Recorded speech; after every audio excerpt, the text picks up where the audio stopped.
Welcome to Attached, podcast about the loved ones we're attached to and the good, the bad, and the ugly advice about those relationships that maybe we shouldn't be so attached to. We here at Attached want to share ways to enhance your relationships and debunk all of that bad relationship advice using science. Ooh.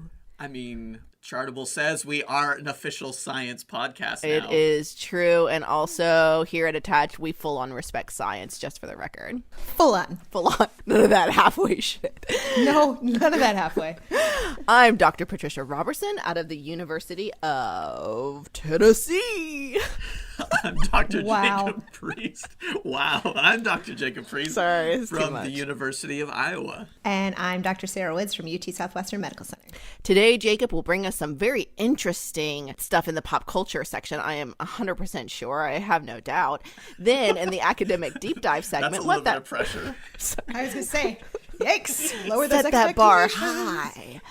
If you guys can't tell, we're a little slap happy, like I'm sure all of you are in your homes in isolation, but nevertheless, we're gonna keep on going. Then, in the academic deep dive segment, we're going to discuss an academic article, Caring for Others Cares for the Self. And in good or bad advice, we're going to discuss some recommendations from listeners about how to handle this staying in your home stuff that we're all trying to cope with here.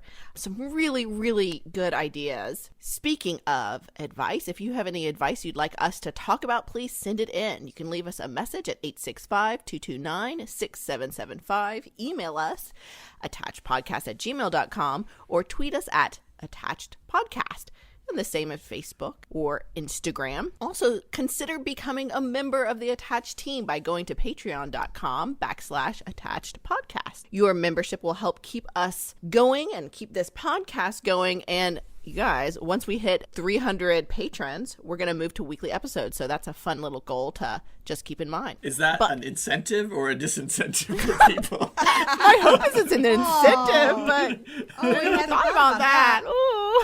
But hey, join and get a mug. We got some pretty great mugs we're going to send out to people who become patrons on Patreon. Yes, patrons on Patreon for patriotic reasons. I'm just thinking of another P. I'm sorry. Yep. But not too many of you, because then you're going to be punished with weekly episodes. Good, sizable number, get mugs. If you're number 299 and you go to the website, don't join. Just stop. Oh my gosh. But before we get to all of that, these are kind of crazy times we're living in. How are you guys doing? How's your mental health? It's been a little chaotic in Iowa. Yeah. I've moved all of my classes online. I've been trying to work with our LGBTQ counseling clinic. I have a big meeting tomorrow with all the therapists to get all those policies and procedures moved online.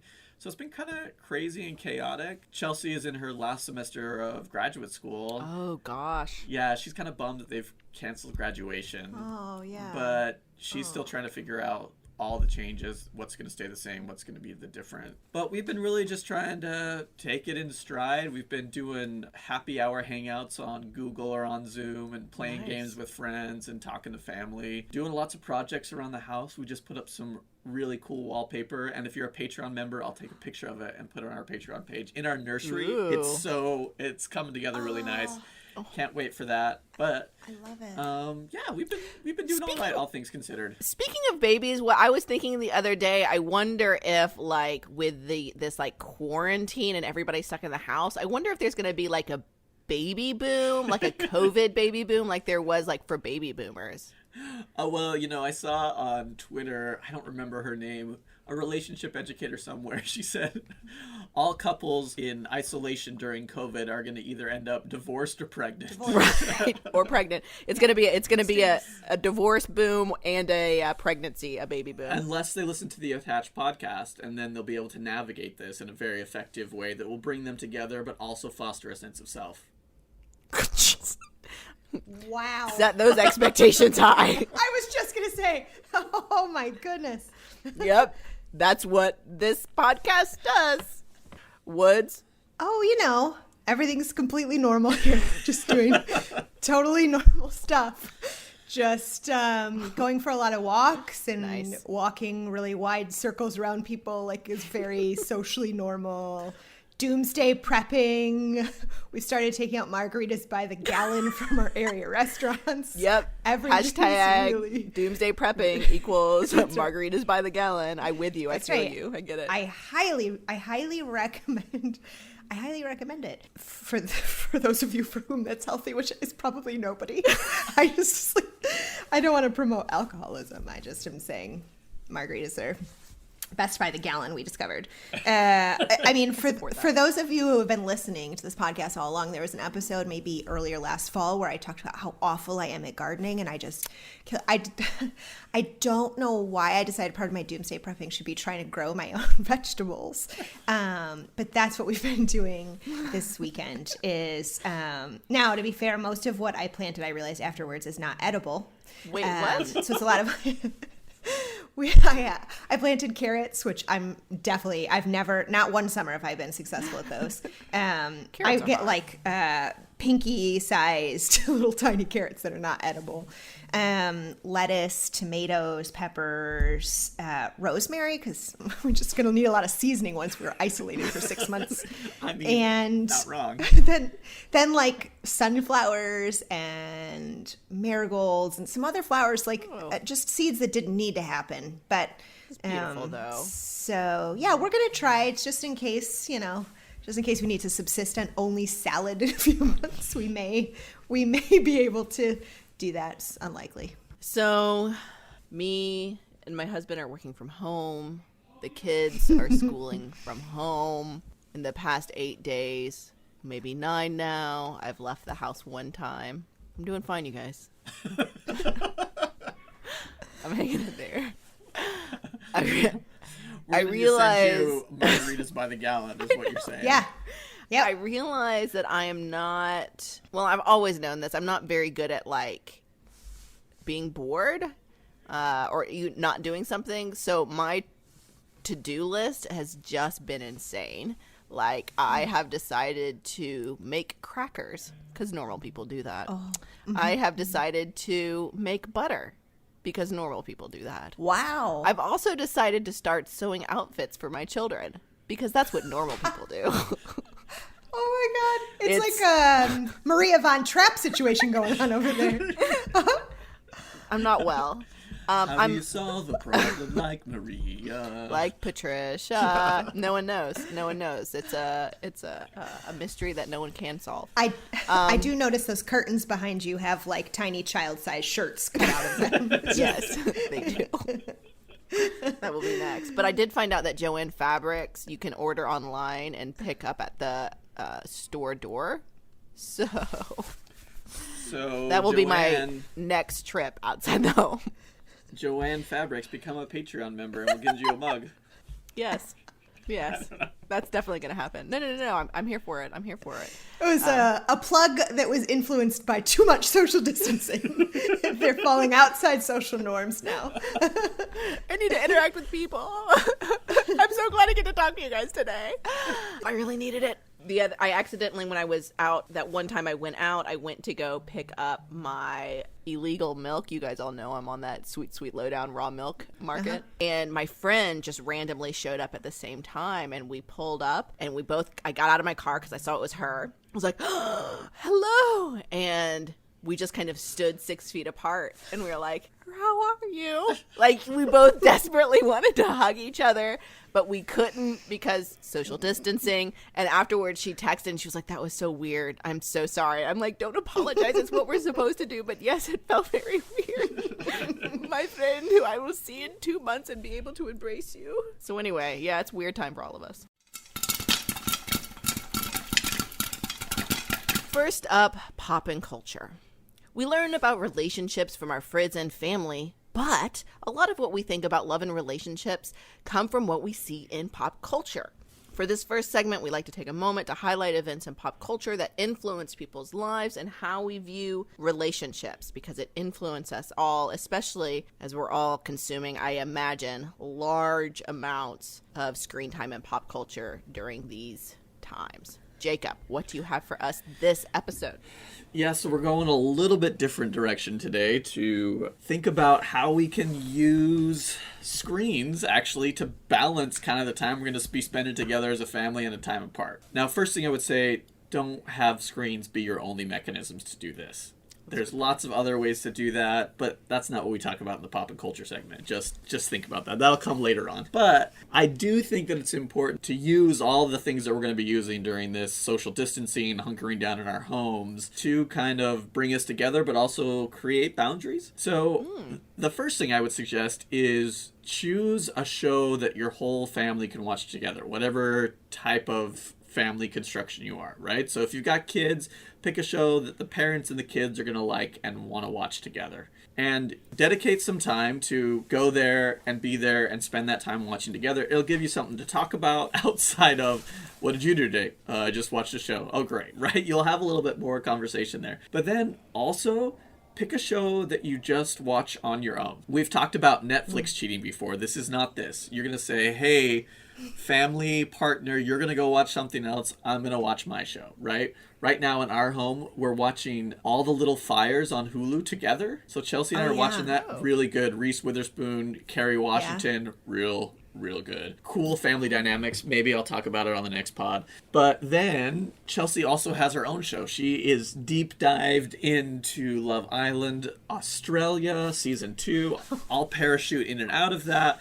But I've had my own things that I've been watching too. So we have stuff we watch together, also stuff we watch apart. And if you live by yourself, I would recommend actually finding somebody, a friend or somebody else who lives by themselves, getting them on your phone via FaceTime and watching something at the same time together, or having a time to talk about it. Because there's going to be potentially a lot of boredom going on as people, the longer we stay in our homes, and being able to structure that so you do have togetherness time, separate time, I think is going to be really useful. And I think same stuff applies to kind of other activities you can engage in, but when it comes to those screens and those movies and those shows, that's what I'd recommend. That's what we're doing at my house. We've got Full House going as a family, which I haven't watched in 25 Whatever happened years? to predictability? Is this Fuller House? The Paperboy. Or original? No. Original. No, original. Yes. Yeah, original. Ooh, I love Baby it. Michelle. Yes. It's some good stuff. There's a lot of jokes where my husband and I look at each other like, wow, did we watch this as kids? This is a little adult. Can I also tell you that I had the biggest crush on Stephanie Tanner when I was growing up? Yeah. Oh. Yeah, my daughter's got a lot of, I don't know why I segued to this, but I was saying my daughter's got a lot of Stephanie Tanner similarities. She's 6, so that was a creepy sequitur there. Yeah. Thank you for making me sound very creepy, Sarah. Well, it was different when you too were 6. But then I am watching 4 Weddings and a Funeral. Oh, so good. The adaptation that Mindy Kaling did, I think like last summer or fall that I hadn't watched. It's like a I haven't TV watched that one yet either. miniseries. Where is Do it? it. It's so good. It's on Hulu. It's on Hulu, yeah. Yep. But that one I have made very clear to Jesse is just going to be mine because it's not high quality television, so I don't want to be judged for it, but it's like getting better as it goes, so I also don't want to stop. So that one's Right. just for me. It Yeah. gets What I'm better gonna and watch better. tonight. We've been watching a lot of Princess Elena of Avalor as a family. Oh, yes, we love that show too. It's amazing. So good. As a family, and PJ Masks. Have you been exposed to PJ Masks? We haven't watched that in a long time though. Yeah, Charlotte really liked those. We bounce between those, one for the 3-year-old and then the one for the 6-year-old. And my husband and I have been watching things like Pandemic, Oh no. Outbreak. Oh no. Oh no. What is that other one with Matt Damon called? Contagion. That's a really great thing to Or like- manage your anxiety during this time, huh? Yeah. I feel wouldn't like it say runs it's real. healthy, but it's definitely what we're watching jointly. And then independently, I've been watching Emma, that movie that was supposed to be released in theaters, just came to on demand basically. So I've been Would you watching. recommend it? Oh my gosh, it's so good! But I love that Jane Austen-y type, Yes. costume drama Yep. type thing. It's really well done. I highly recommend it. So of course I'm watching that one, and I'm like, oh yeah, the BBC did an Emma. So I'm watching now the series, the BBC series of that. So I'll just cycle through all of the Jane Austen things. But yes, I like that what you're saying, family and also independence. Find those boundaries. Balance. Balance is the spice of life. Do you guys like that? I did. Should I I put think. it on a t-shirt? Yeah. Or maybe you should tattoo yourself with it. Oh. Oh my gosh. Again, a recommendation not framed by typical social norms. I liked what you said there. That should be a tattoo for when we can escape our homes. T-shirt to tattoo. Very normal jump. I love it.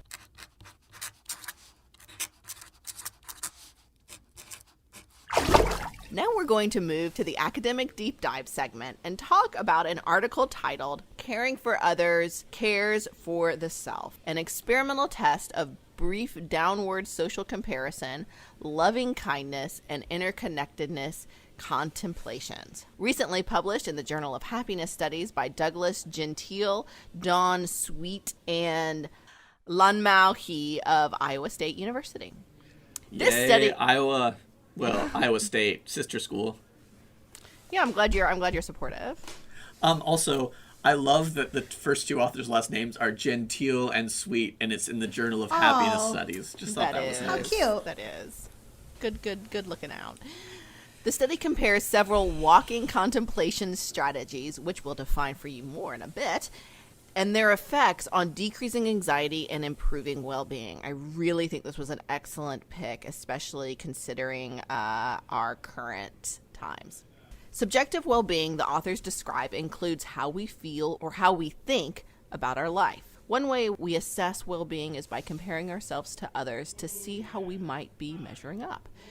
This social comparison process can be upward, where we compare ourselves to people we think are socially better than us, or downward, where we compare ourselves to people we think are worse off than us. The authors point out that upward social comparison is associated with anxiety because we end up feeling less than, whereas downward social comparison can lead to an increase in self-esteem, less anxiety, and feeling good because we feel better than they do or than we thought. A second contemplative practice that may improve well-being and decrease anxiety is loving kindness meditation, which is a Buddhist practice.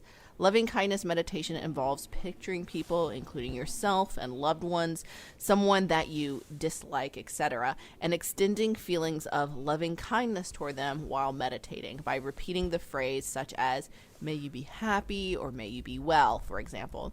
This kind of meditation has been found to generate feelings of benevolence towards other people and promotes positive emotions and decreases anxiety and negative affect. Third, the authors focused on the Buddhist tradition of noticing levels of interconnectedness between people. They describe this practice of becoming deeply aware of how we are interdependent with all living things and that nothing is separate. They also explained that prior research examining this practice has found an increase in people feeling socially connected, even to people we're physically distant from, which I think is particularly fascinating given, again, the current time we're in. So Sarah, how did this study compare the effects between these three types of cognitive strategies on well-being outcomes? Yeah, so they chose these three based on the ability to do them while walking, to do them independently because they are innocuous, meaning there's not really necessarily any negative effects that you would find from these things. It's really just kind of at worst neutral. And because you don't need any extra equipment or prior experience to be able to do these kinds of things. So, and theoretically, the authors explain that any of these three strategies should have beneficial effects. So they focused on loving kindness meditation and interconnectedness and downward social comparison, thinking that they all could benefit anxiety and subjective well-being, but they actually hypothesized that downward social comparison would not necessarily differ from their control group because they describe it as essentially a competitive strategy. So when you compare it to something like their loving kindness meditation, they hypothesize that downward social comparison would result in greater anxiety and less feelings of being socially connected to others because essentially it places you at odds with other people or in competition to them, which makes sense. So they sampled, and I'm going to give more detail here than I normally would just because I really liked their description. They sampled 549 undergrads, and 53 of them were excluded for, quote, some type of irregularity, which they described as they either didn't follow the instructions, they were intoxicated, etc. So it feels like a to really exclude somebody. that's 10% of their sample. That's a decent number of undergrads who signed up for a project. They were like, I don't really need to be very mindful to be here. So their end sample is 496, an average age of about 19, 39% male, 72% white, although they were missing demographics for 152 of their participants, which I also really appreciated them describing. I kind of wonder if there was a research assistant who maybe also didn't follow instructions. I'm not really sure how that happened. Or was slightly intoxicated. Is that what you're referring to? Right. Yeah, I don't know what the rules are there, but I appreciate their honesty. And also, I read it and I was like, yeah, shit happens. That's how research goes. Yeah. I mean, you did the best Just being honest. You did the best you could. Yeah, that's right. And so they had these participants completed surveys. They measured a bunch of stuff, including anxiety, happiness, life satisfaction, empathy, social connectedness, caring, and many others. And then they randomized these participants to one of 4 conditions. They gave them instructions about what their condition was and a stopwatch, and then asked them to walk around halls of a building for 12 minutes while looking at other people in the building, most of whom they would not know, and to follow the instructions while they were walking around for their specific condition. So they were told, and I'm going to describe this because I think it is important for thinking about what we can take away from this research. So their instructions were, as you walk around, notice the people you see and really try to look at them. And as you're looking at them, think to yourself. In the first condition, their downward social comparison, they were told to think to yourself about how you are better off than they are, how your life might be better than theirs, how something is maybe easier for you than for them, etc. So walk around looking at people and thinking, I'm better than these people for 12 minutes. The loving, which, I mean, is essentially what downward social comparison is. Yeah. Shit's easier for me than for you. I look better than you do. Loving kindness condition, they were told to think to yourself, I wish for this person to be happy, and really try to mean it. The interconnectedness condition, I really loved the description of this one. They said to think about how you're connected to them. They might take a similar class as you. They might feel many of the same stresses or hopes. They might even eat at the same restaurant. And then the instructions dived deeper in terms of where does that food come from? Where did maybe the restaurant get it? Who grew the food? How was it transported? Think of all the ways in which you share connections with these people and try to see all the similarities, which I really liked. And then a control condition, those participants were instructed to pay attention to what the people are wearing, which potentially feels like it gets close to downward social comparison. Right. Or upward social comparison. Yeah. Right. That's right. But it was just more about notice the details. Then they went back to the lab. They had to write down a summary of their experience, what they did to really make sure that they followed the directions that they'd been given, and fill out another survey. So what the researchers found was that participants in the loving kindness condition reported lower state anxiety, higher state happiness, and greater state empathy, as well as higher feelings of caring and higher feelings of connectedness socially than participants in the control group. And they found that it seemed to work equally well regardless of how much trait narcissism participants reported, but it was possible that it worked particularly well for people with higher trait mindfulness, though that was a moderation effect, an effect of their maybe personality that they weren't entirely sure of the findings. Participants in the interconnectedness contemplative practice group didn't have any significantly different anxiety or happiness than control participants, but they did have greater empathy and higher feelings of connectedness, which makes sense to me. There was no differences between the downward social comparison and the control group, but downward social comparison participants had greater anxiety, less empathy, lower feelings of caring, and lower feelings of connectedness than participants in the loving kindness condition. That makes sense. So not only was there no benefit over walking around and saying, this is what you're wearing, you got a necklace on, you got a shirt, didn't really make a difference, but it was significantly worse than walking around and simply saying in your head, I wish you well. I wish for this person to be happy. Yeah. So there are certainly some limitations. They're Midwestern college students in Iowa, which if I know anything about Iowans, they and like by the reality. way, we all should know a lot about Iowans, Right. given Iowa. Jacob's Right. intense That's right. sell Yes. of Iowa for the past 6 to 9 months. A lot of Iowa Midwestern tourism advertising. So if I know anything, they really like reality television.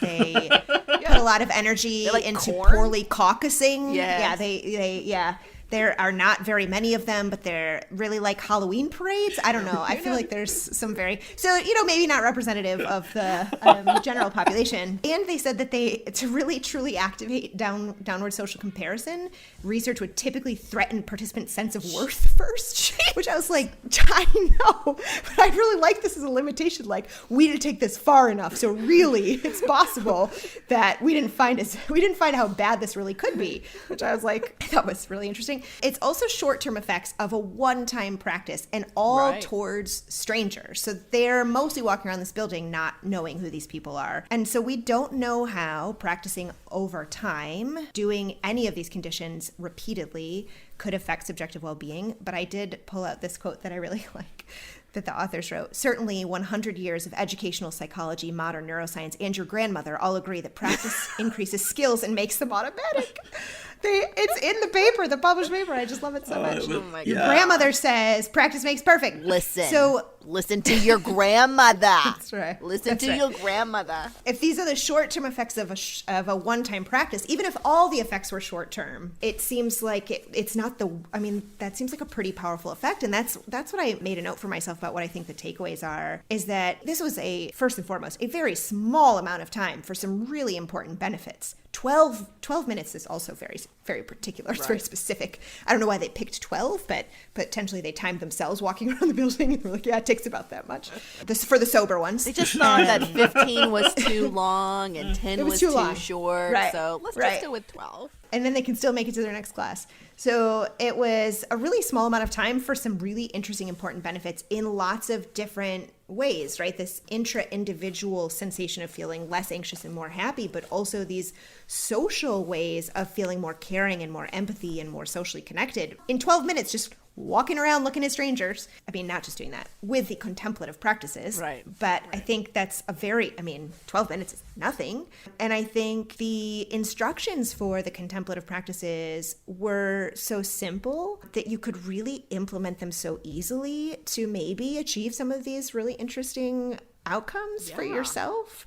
That if practicing loving kindness meditation, which they only focus on outward loving kindness, right? So sending out this feeling of benevolence and well-wishing towards these strangers in this building. They didn't focus on, I think Buddhist practice also, as you talked about, Patricia, focuses on sending some of that energy to people you love, people that are neutral, like a stranger maybe, but also people that you dislike, doing that kind of sequentially, as well as to yourself, sending love to yourself. And I also think that the more full loving kindness meditation focuses on receiving that energy from other people.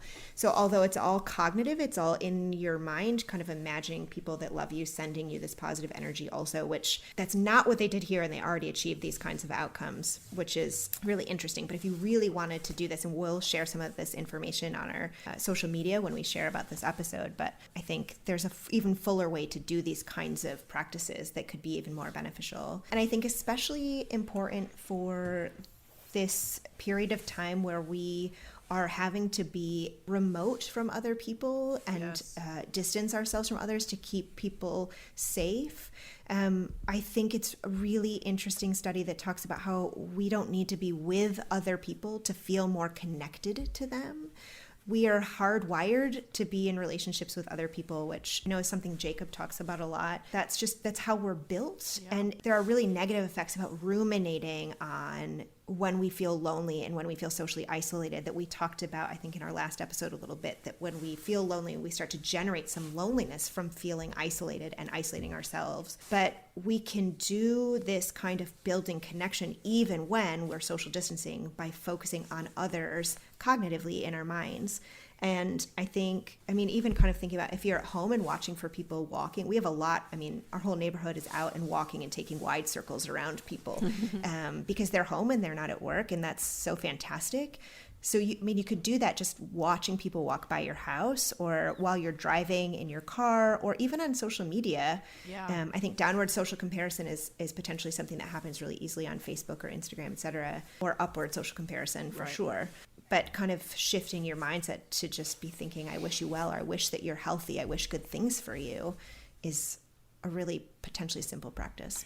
Yeah. I like that so much. And I was thinking too, there's also a lot of YouTube videos and apps you can download for your phone. So if this is a practice you want to start engaging in, like so the Headspace app has walking meditations that are loving kindness meditations and ones that you can do while seated. I really, liked that they include that downward social comparison in this study as well, right? Because sometimes we do feel like, oh, I don't have it as bad as they do, or at least I'm not that person. And I don't think that that's really the message, especially during a time where a lot of people are going to be under stress and anxiety that we want kind of playing through our heads. And that's what I really liked about all of these comparison groups, is it shows that really this loving kindness meditation in just a short amount of time, Sarah, like you were saying, can have an effect on our own emotional experience and help us kind of manage the anxiety, the emotions that are going to take place during this time where things are unknown, where we're getting new information daily.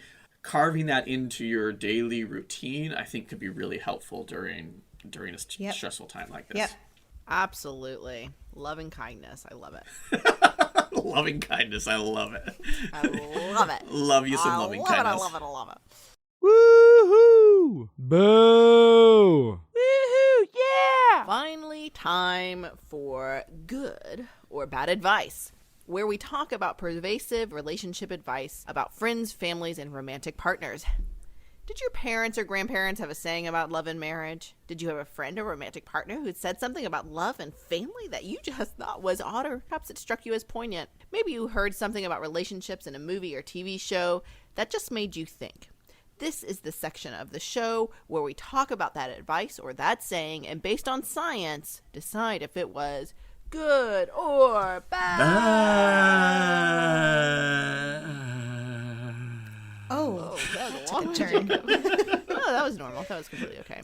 If you have been on the receiving end of some relationship advice, or you've seen something on TV that you'd like for us to talk about it, please send it to us.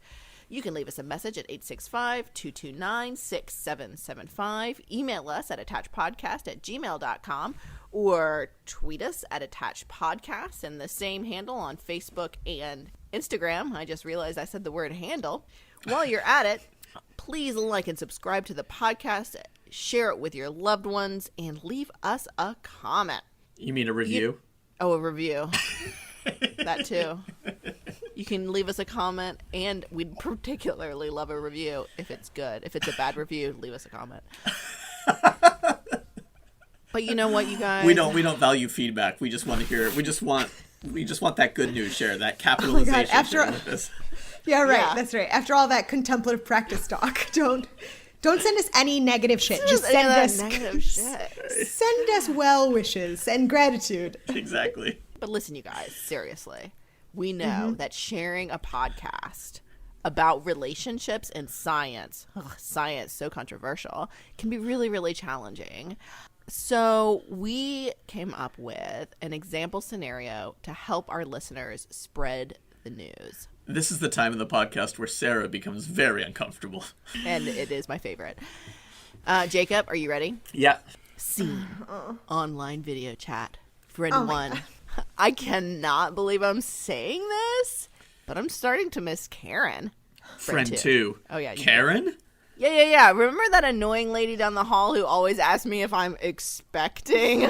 Oh, yeah, wow. Social distancing has really made you a different person. I know. I really need something to do. Well, I know of this podcast. Oh my God, not another podcast. There are so many. I know, but this one is really worth your time. Plus, there are like 16 episodes. There was a ton of content to get through. Okay, lay it on me. What is it about? Basically, the Attach podcast is both an exploration about pop culture's depiction of human interaction and a breakdown of breaking research and close relationships. Wow. Sounds like a bucket of laughs. It's actually quite funny. I don't know how the hosts do it. Sold. I'll subscribe and download today. Don't forget to give it 5 stars and leave a glowing comment. And scene. Why can't friend 2 just go review and then not have to play this whole thing out? What is happening? Oh my god, I love it so much.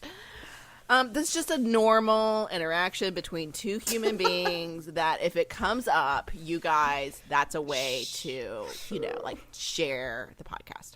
In this episode, good or bad advice, we solicited multiple ways to keep from getting cabin fever. So it's a little bit different than what we typically do, but I really wanted to kind of share the wealth of knowledge that our listeners have given us about how to try and stay sane during these times. So here we go. We can talk about it and see if it's good or bad advice, or we can just laugh. So we hope some of these examples will be helpful and at very minimum make you laugh maybe a little bit. So Carol M wrote in. She had a number of great ideas. Puzzles and other games. Stay offline. Only read reputable sources for updates. I thought that was really good advice. Counting the number of squares of tissue paper that you use every time you go. Good advice. Video drinking game with friends. So anytime someone touches their face or says virus/cold, you drink. I love this. Carol M., you're amazing. For adults working from home, pick a new room every day to work from and just build your little office there and work from there. Play The Floor is Lava. She said she's been doing this for 2 weeks and she's a total champ at it. And this is good for both parents and children alike. Master a new hairdo from a YouTube video. So find a hairdo you like and master it. We have all the time in the world. Why not? Take a weed gummy to prevent panic attacks. I mean, we can't officially endorse that, but we can unofficially endorse that, right? If it works for you, it works for you. And if it's legal in your state, it's legal in your state. Cry in the shower while having a keratin mask soak in your hair. Chopped Corona edition. You guys know what Chopped is? Yes. Yeah, we're getting close to that over here. It's when you put random ingredients in a basket and then the other person has to make something out of it. Drink wine for breakfast. I mean, that's always a good idea. Gallon marks. So I feel like Carol started off real positive and then maybe kind of went in a downward spiral. She got a little dark. Isn't that how we're all doing it right now? I know, right? But I love them. Melissa L. says, wash dishes while breathing through the beginnings of a panic attack. Aw. I know. Do a crossword puzzle from The Atlantic. Yeah, Very specific, or but I'm here for it. The New York Times has a great app, too. Just saying. That's a good point. Put books. Their crossword puzzles are very challenging. Yeah. The New York Times, yeah. Yeah. No, if you do the daily not free looking one, to- it's way easier. Okay, because I'm not really looking to develop. I don't feel like it's science-based for me to do. I feel like that's an upward social comparison. I'm like, are there people who can do these crossword puzzles? Because now I just feel stupid. It's true. If it doesn't work for you, don't do it. Put books in your library queue. Can you get the books? Or is it just like a sad list of things I would read if I could? Oh, no. I particularly loved it because it's like being ambitious, and I appreciate that. It's like saying these are things I could do, but just going through and saying I want to read that. So it's like also if you get bored, you can go back to it. Yeah. So I liked it. Start a group text and send an uplifting song/GIF dedicated to one person in the group each day. Oh, that's sweet. Yeah, I like that. GIF or GIF? Well, I said GIF, so I believe that is. We're not talking about peanut butter, are we? No, yeah. Research says it's GIF. Okay. I think, yeah. Research. Says.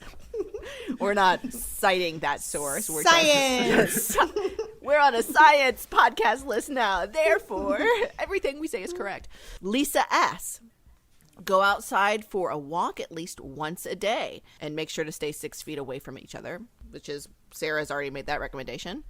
Keep in touch with friends and family by phone or video chat, particularly older folks who are more vulnerable to illness and loneliness. I thought that was I've been trying to be more intentional about that too. Think about people maybe who I haven't been in contact with or people who I maybe know are older and already kind of isolated, keeping in touch with them. Lisa also said engage in an art form of your choice. Draw, paint, dance. She said there are a number of free dance classes on Instagram Live. Patricia, I know Debbie Allen is doing that. We're doing that, right? Oh, you are? Oh no, you and me, we're going to do that. I had no idea there was free dance classes on Instagram Live. Yes. And we're not going to invite Sarah because we know Sarah hates dancing. We know she loves us to isolate her. I'm just kidding. You're invited. It's my favorite. You can see where the triangle is in this podcast. I'm busy. It looks like I'm busy. So, But we haven't even told you when we're doing it. So she also said if you like acting, then learn a new monologue, record it, and send it to friends and family. that's odd. Yeah. Yeah, I thought that was That's odd. Is it different than like the diatribes I'm sending them about what my life looks like right now? It's like It's more different. maybe structured. Sure. Well, I feel like I'm pretty structured. I feel like that might be the problem. Just wait till... Rigid is the word. I'm just going to have some monologues from Hamlet coming to y'all's inbox soon, so just get ready Do for it. that. Do it. I will full on be supportive of that. Cecily F. said, remember, schoolwork hours don't have to be 8 to 3, Monday through Friday. You can teach kids at any time during the day, any day of the week. So that normal structure that we're used to, the daytime, we can throw that out the window because it might not fit for us anymore. Smart. Yeah, I like that a lot. Flexibility. Yes. And be flexible and like generous with yourself too. Like Yes. Yeah. Adaptive. I was thinking too, like... Kind. Everybody's saying, oh, you got to create a routine or a structure, which I think is really important, but you're not going to know what routine or structure fits for you until you've done it a couple of times and worked the kinks out. So just because you set a structure on day one, don't expect to be doing that in a week or two from now if we're still all in our homes. Cecily F. also said, get dressed every day. Even Bad if you at- don't feel like it. Bad advice. I have been in sweatpants and a hoodie. Well, I mean, that's typically what I wear anyway. Right. That's what you wear to work. So you have been So getting you're dressed. dressed. Nice job. I have been particularly bad at this. I like realized like, oh, it's been 2-3 days since I've taken a shower. Like, oh, that's fascinating. So this is advice that I definitely need because I'm disgusting. Because science says hygiene is important, especially during a pandemic. Nice job. Nice job. Make a schedule that separates work days and weekends so that kids can understand the difference. And I think that makes sense. Yeah. Like, yeah, I like that structure. And also Cecily advises that wine club delivers. Yes. Nice job, Cecily. Yeah. Ending strong. Ending strong. Katie L. said, snuggle your pets. Yes. Which I feel like we haven't mentioned pets at all, so I really like that one a lot. Cook new things. And she said, though this might not be financially possible for everyone, if it is, try and cook new things. Have virtual hangouts. She said that Knoxville in particular has done virtual brew hops where you can pick up the beer in advance, then you can somehow tune in to each of the things. So I thought, surely if Clever. Knoxville's doing that, I'm sure other towns could do that, or you can arrange to do that. Yeah. I thought that was really cool. Watch a series you wanted to watch and haven't yet. Katie L. also said limit news exposure, which came in from a couple of different people. So I thought that must Definitely. be something, which Important. I'm not doing, but something that maybe I should be more mindful and try to start doing. Spring clean. It is after all spring. So maybe get into those nooks and crannies that you never have been able to before. Go outside. You can sit or walk. Yeah, there's lots and lots of good research about how much exercise can benefit your mental health and also how much nature can benefit your mental health, for sure. Absolutely. Help local businesses by buying gift cards or takeout. So there's been a lot of reports about how, this social distancing is really going to affect small businesses and the economy. And I've seen, I think that's a really good advice about how you can help your local community, as well as thinking beyond just what you're doing day to day, but also be mindful about your local community. Start mindfulness or yoga, which is very timely based on our academic deep dive.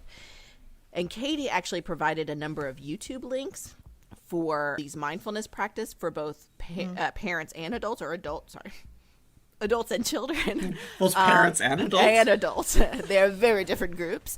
But anyway, adults and children, and in an article, and I'll put those at the bottom in the episode description because those YouTube links I think would be very helpful. Desiree C. also wrote in, and Desiree C. said she was a teacher. She said, 1, schedule the day. She said that helps provide a sense of normalcy and is how teachers get through the summer, which didn't know that. Interesting. Yeah. Set up a workspace so that it is separate from the leisure. So kind of pairing on, I think, what Carol M said is setting it up in different places so it feels different. Also make sure it's kind of separate than the rest of what you're doing. Set up communication norms with work teams. I thought this was really a good idea. So no one should text after 5 or before 8. So because we're communicating with our work and people at work in a very different way for people who are working from home. And so sometimes those boundaries can be then blurred. So making sure those boundaries of communication are set in place. The last thing Desiree C said was, remember that everyone is trying. It's hard to remember when we're not seeing each other's faces, but assume good intent. That's kind of like a loving kindness meditation. I like it. Yeah, I agree. I thought that was a really nice thing to Giving remember people too. the benefit of the doubt. Meryl B said, and again, thank you everybody for writing in. I really appreciate this. Meryl B said that she's literally going insane, so she doesn't have any advice to give. Oh. But she said on a serious note, she's tried to do some home workouts, which she's noticed have improved her mood. So Makes sense. and I think also just being mindful and aware, self-aware that this is not going well for me right now and Yeah. I need to change something. I think it's just an important thing. Emily C said that she might be an outlier because she's really naturally a homebody and works from home to begin with. Ah. So this time has not really affected her like it does other people. And I thought that was a really great perspective because so much of we're all kind of talking about how this is a huge change for us, but it might not be for everybody. And that's okay. Yeah. Right? Like it's just a normal day. Just a normal day, huh, PR? With children running You guys around can't the tell, background. My children are running around the background. Usually they're out of the house when I record podcasts, but not during this time. Social distancing makes us all have to accommodate. I will social distance from my children. Wait, is that not what they are saying? Is that not what the recommendation is? Science.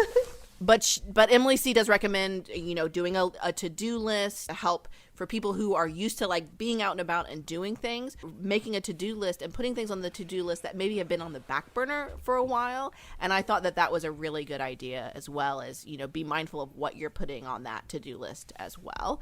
Feel like you're accomplishing things if you need that. But Pamela D said she decided to finish one of her mini cross-stitching projects that are sitting half completed. So finishing projects, I really like that a lot. Organize and digitize family photos.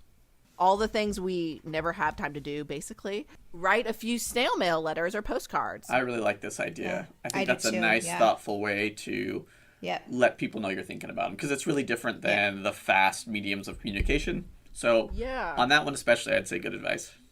Yeah, and I also liked it because this might sound a little dark, but I don't really mean it as we might be in this for a while. So those kind of Sure. thinking of things that have maybe those longer term payoffs, Yep. I think, and not just thinking like, what am I going to do today, I think is a Yep. really important mindset to have. And snail mail and writing letters back and forth will have those longer term payoffs. Yeah, I agree. We've started getting a lot of those from friends here, and it's like just so incredibly sweet and so supportive, and we feel so connected, and Charlotte just loves it. So today, this afternoon, our plan is to return some of those Yes. letters, and she's also looking forward to that. So That's great. I think that's a really sweet idea. And lastly, Jamie said batch cook. She said if you make pancakes, make all the pancakes. If you make soup, make enough to fill your largest pot. Leftovers can be reheated with minimal effort and minimal dirty dishes. Great. She said her kids have been starving all day long, and batch cooking has saved her a lot of effort on the days where she doesn't have much to give. So I think that's also one of those like think ahead type of things as well, because not every day you're going to feel exactly the same. Some days you'll feel great and like you can accomplish a bunch, and other days you're just not going to feel like that. One thing I'd like to point out too is I'm assuming, I can't say this for sure, that all the people who wrote in are women.